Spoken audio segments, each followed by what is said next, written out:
মানে এরকম ফেসিয়াল হয়, মানে আমার জীবনে আমি এরকম ভাবে ফেসিয়াল করতে কাউকে দেখিনি। আজ রিঙ্কির ফেসিয়াল এতক্ষণ দেখলেন, আমি ছোট্ট একটা ভিডিও নিয়ে নিয়েছি রিঙ্কিকে না বলে। তো রিঙ্কির কেমন লেগেছে বলো?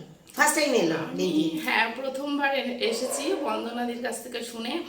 মানে এক কথায় আমি বলবো মানে অসাধারণ, মানে একটু বাড়িয়ে বলছি না। মানে এইরকম ফেসিয়াল মানে আমি মানে যতবার করেছি মানে আমার লাইফে সব থেকে ভালো। মানে মাসাজ করছে বিথিদি, মানে শেষ আর হচ্ছে না, মানে দারুণ দারুণ। মানে আমি ভাবছি যে মানে এরকম ফেসিয়াল হয়, মানে আমার জীবনে আমি এরকম ভাবে ফেসিয়াল করতে কাউকে দেখিনি।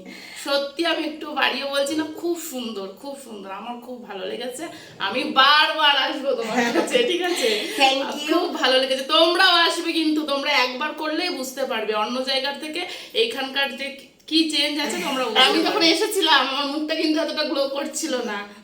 কালকে সকাল হলে আরো গ্লো করবে, দেখবে তোমার। কালকে তো আমি যোগা ক্লাসে যাব, অবশ্যই ওকে দেখবো যে ওর কেমন লাগছে। খুব খুব আমার আর খুব ভালো ওর লেগেছে। যে ট্রিটমেন্টটা তোমাকে আমি এখনই বলে দিচ্ছি, অবশ্যই বাড়িতে আমি যা বলবো সেগুলো করো, আরো বেশি সুন্দর হবে। তো চলো, টাটা।